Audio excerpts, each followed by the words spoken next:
안녕하세요, 여러분. 백영기 목사입니다. 오늘 여러분들과 함께 사무엘서 살펴보도록 하겠습니다. 오늘은 사무엘서 20장 사무엘상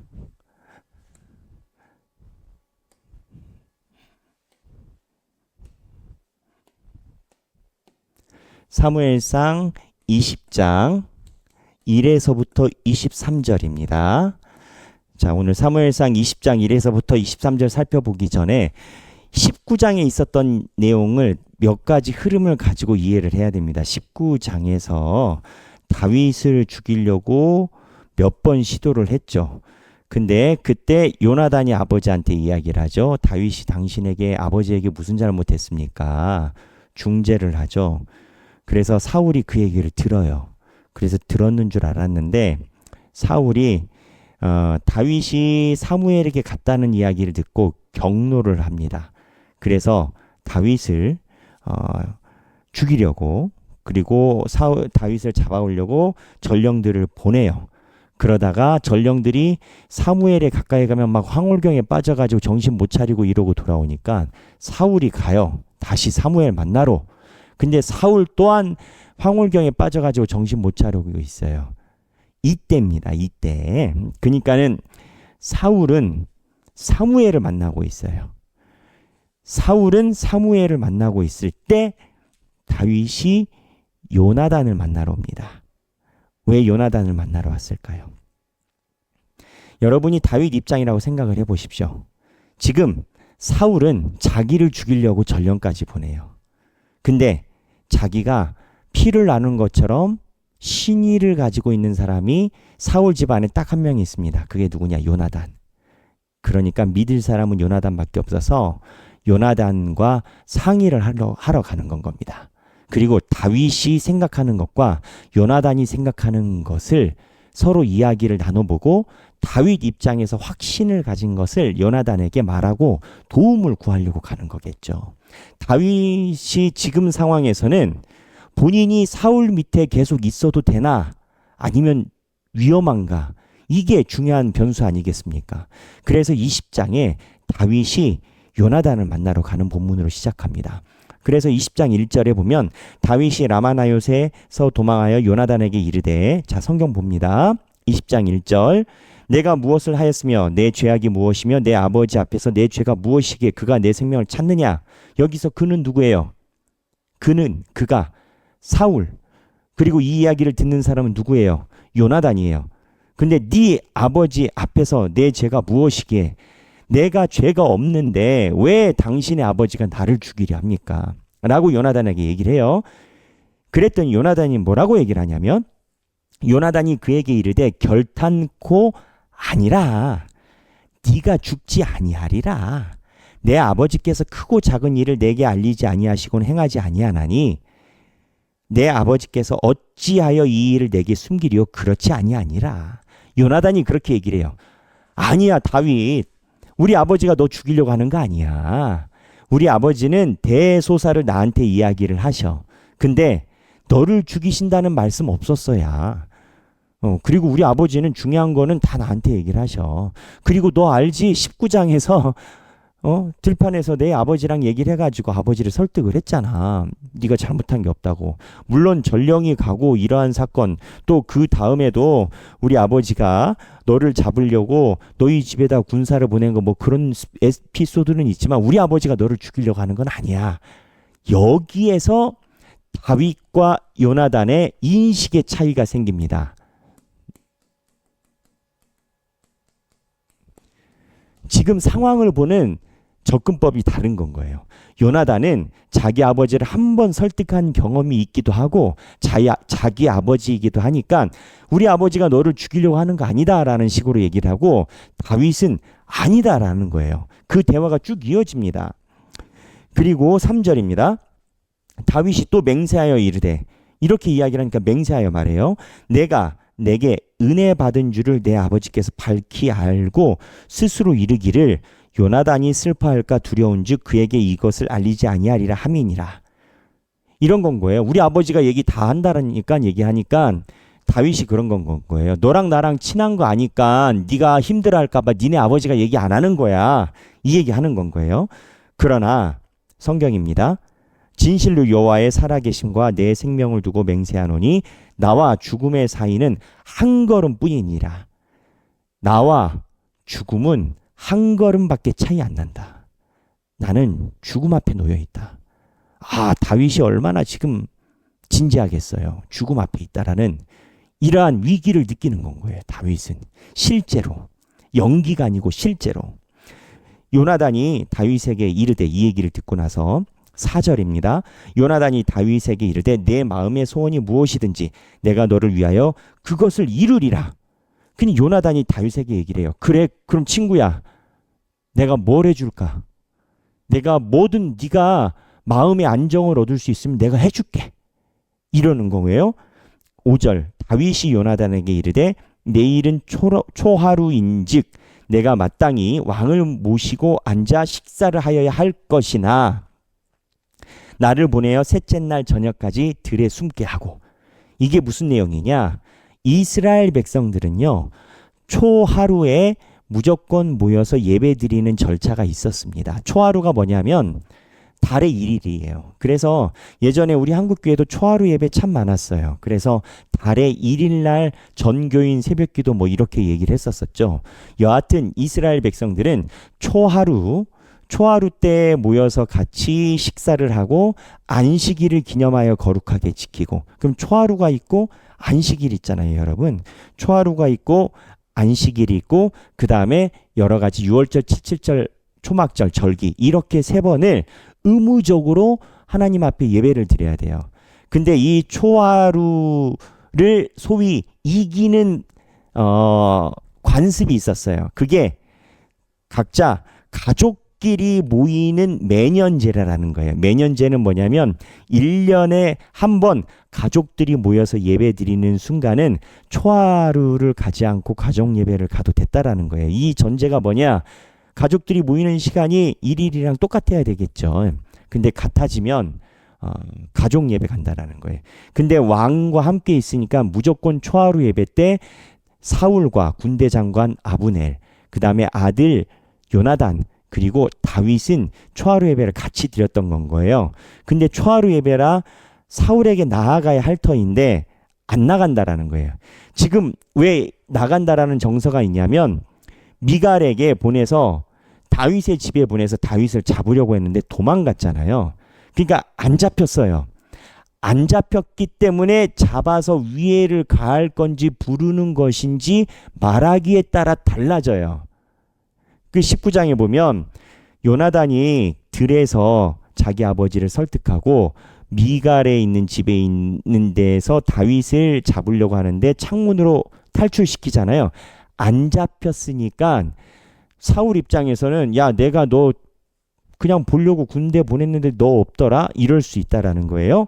사무엘 마찬가지예요. 사무엘에게 전령 보냈어요. 다윗 입장에서는 나를 죽이려고 한다라는 거예요. 근데 사울 입장에서는 말을 바꿀 수가 있는 건 거예요. 야, 나 너 보려고 사람 보낸 것 뿐이야. 그리고 내가 보려고 간 것 뿐이야. 이러면 할 말이 없어요. 아직 일이 안 일어났잖아요. 그런데 이게 아니라 의무적으로 나가야 되는 날이 있는데 초하루인 건 거예요. 이거는 사울이 너 보고 싶어서 사람 보내서 할 게 아니라 다윗이 그 자리에 와서 앉아 있어야 되는 건 거예요. 일종의 국무회의처럼. 이거를 안 간다라는 거예요, 다윗이. 왜? 너희 아버지 보니까 나를 죽이려고 한다라는 거예요. 그 요나단 인식은 이런 건 거예요. 제가 이야기한 그 맥락에 의해서 아니야. 분명히 들에서 19장 상반부에 봐. 우리 아버지가 내 말 듣고 너 죽이는 걸 포기했다니까. 여기서 인식 차이가 생긴 거예요. 그러니까 다윗 입장에서는 지금 당신의 아버지가 2번이나 사람을 나한테 보냈는데 내가 초하루 예배 나갔다간 나는 꼼짝없이 죽는다라는 거고, 요나단은 아니야, 오해하지 마. 이 상황이 있는 건 거예요. 이때 다윗이 요나단이 그래 친구야 내가 뭐 해줄까 했더니 내가 초하루 예배 때 가족 예배 있다라고 둘러대고 안 갈 테니까 그때 네가 너희 아버지의 심중을 꿰뚫어 봐. 너희 아버지 심중을 봐. 그리고 나서 얘기하자. 이런 식인 거예요. 그래서 자, 다시 본문으로 6절입니다. 내 아버지께서 만일 나에 대하여 자세히 묻거든 그때 너는 말하기를 다윗이 자기 성읍 베들레헴으로 급히 가기를 내게 허락하라. 간청하였사오니 이는 온 가족을 위하여 거기서 매년제를 드릴 때가 됨이니라 하라. 제가 말씀드렸던 매년제로 핑계대죠. 가족의 모임 베들레헴. 그의 말이 좋다 하면 내 종이 평안하려니와 그가 만일 노하면 나를 해하려고 결심한 줄을 알지니. 야, 이 얘기를 했을 때 너희 아버지 사울이 괜찮다라고 이야기를 하면 괜찮은 건데 만약에 너희 아버지가 나를 이거를 보고 화를 내면 나를 죽이려고 하는 건 줄 알아.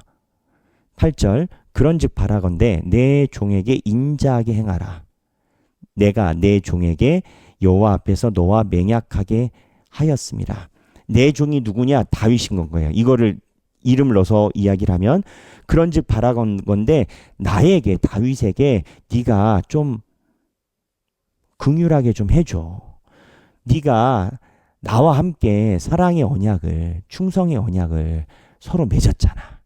그러니까 네가 나를 좀 살펴봐줘. 내가 말한 대로 너희 아버지를 한번 떠봐. 8절 하반부 그러나 내게 죄악이 있으면 내가 친히 나를 죽이라. 근데 떠보는 과정에서 혹시라도 내가 너희 아버지한테 잘못한 게 있으면 네가 나를 죽여. 그래도 괜찮아. 난 억울하다니까.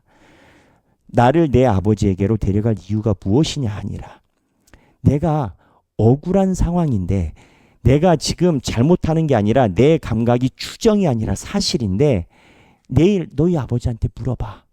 내 말이 맞으면 내가 가면 안 되는 거야. 그러니까 네가 나를 데려가려고 하지 마.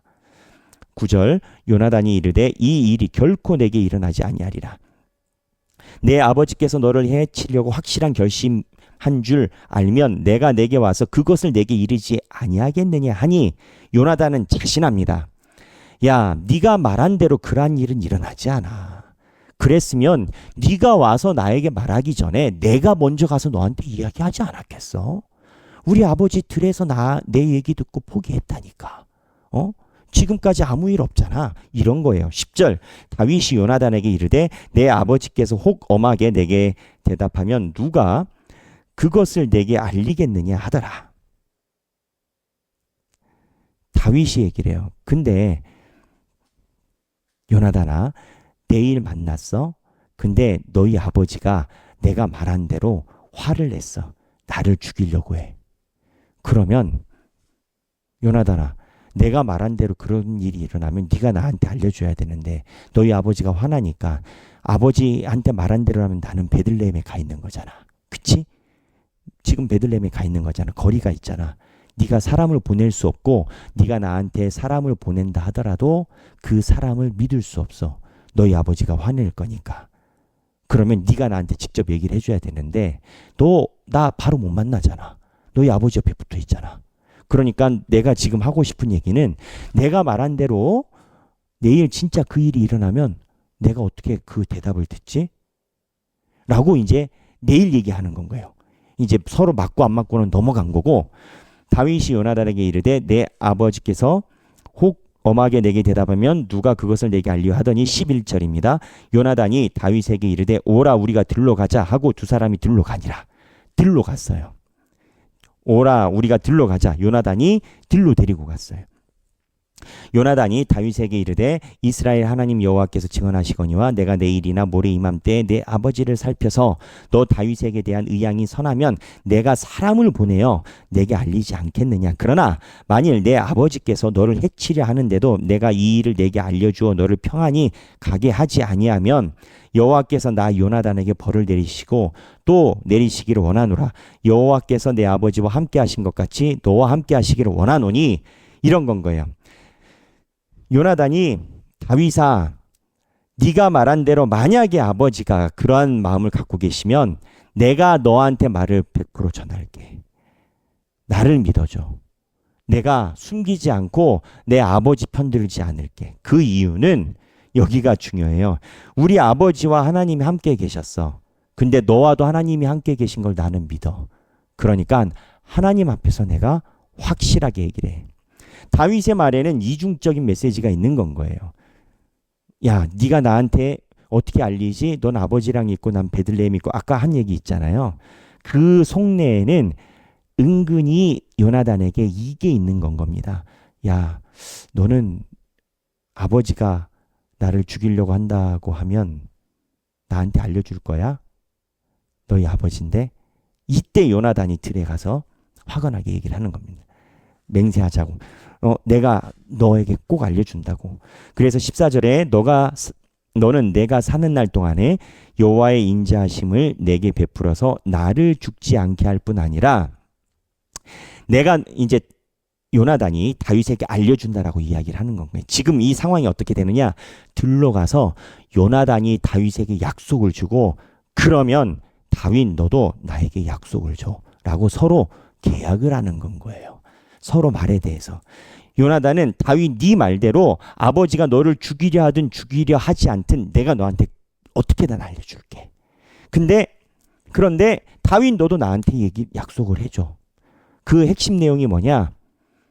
하나님이 너에게 힘을 주실 때 나를 버리지 말고 우리 집을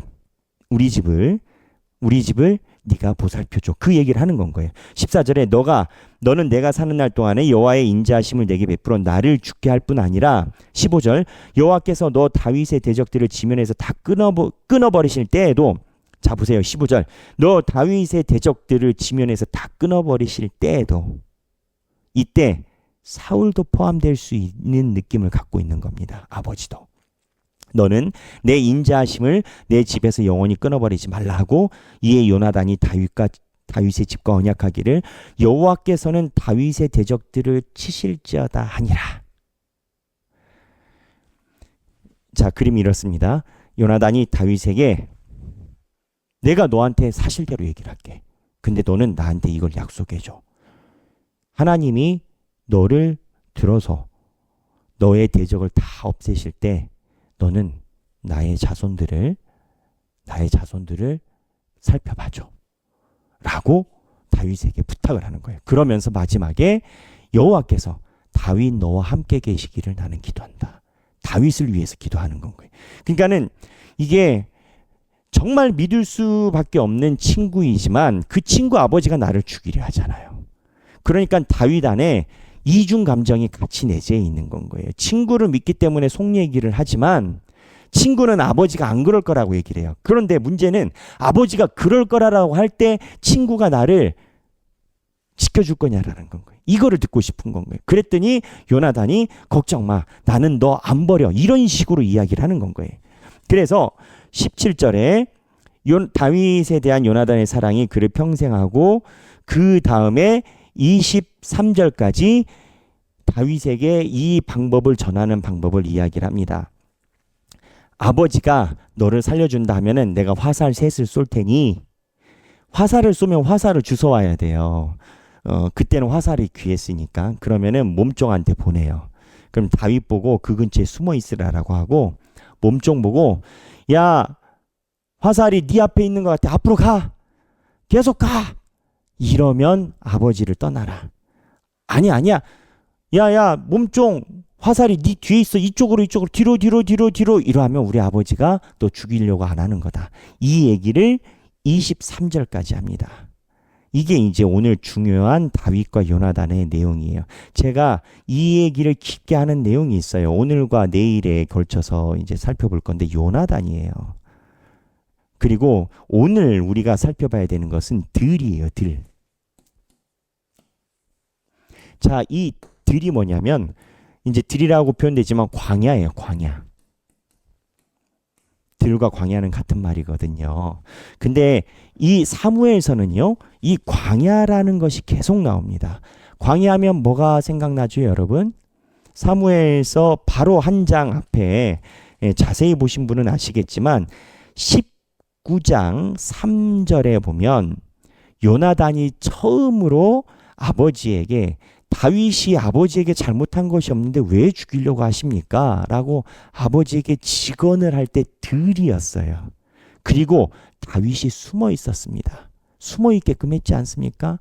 그래서 다윗이 요나단이 광야에서 사울 아버지와 허심탄회하게 이야기를 하게 드는 게 들이에요. 그리고 자, 여기 사울이 만난 것도 들이고 요나단이 다윗을 만난 것도 들이에요. 그러면 이제 사울은 이 들에서 본인이 악의를 있음을 저버리고 선의로 왔어요. 한 번은 살려줬으니까. 요나단은 이 들에서 다윗에게 사랑을 맹세를 했어요. 그쵸? 다윗은 이 다음에 20장 하반부 끝나면 인생의 거의 절반 가까이가 광야에서 노숙자 생활합니다. 자기를 따르는 사람들을 이끌고 사울에게 쫓겨나거든요. 그리고 블레셋에게도 가거든요. 다윗에게 있어서 광야는 정말 암담한 곳인 거예요. 그래서 여기 다윗은 하나님에 대한 믿음의 자리. 하나님은 다윗을 광야로 보내신 이유가 있어요. 하나님이 기름 부으신 약속에 대한 믿음이 잃어버리지 않는 훈련의 기간이었던 거예요. 이 광야가 이스라엘 백성들이 출애굽하고 나서 성막을 세웠던 게 광야예요. 그러니까 무슨 얘기냐면 광야는 하나님께 믿음으로 갈지 하나님을 버릴지 양극단에 서 있는 곳이에요. 그래서 광야는 나의 본심의 자리.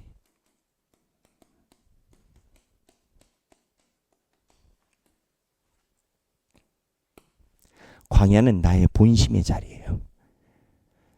다윗이 광야 생활에서 하나님을 향한 믿음이 만약에 흔들렸다면 하나님이 왕위를 이어가시었겠습니까? 그럼 광야의 기간이 짧았습니까? 길었습니까? 엄청나게 길었어요. 다윗에게. 이제 나와요. 20장부터. 광야는 나의 본심의 자리예요. 여러분 우리도 광야가 있습니다. 우리 삶에 광야의 시기가 있어요. 어쩌면 지금일 수도 있어요. 그때 나의 본심은 어떻게 되나? 그리고 나의 본심이 어떻게 돼야 될까?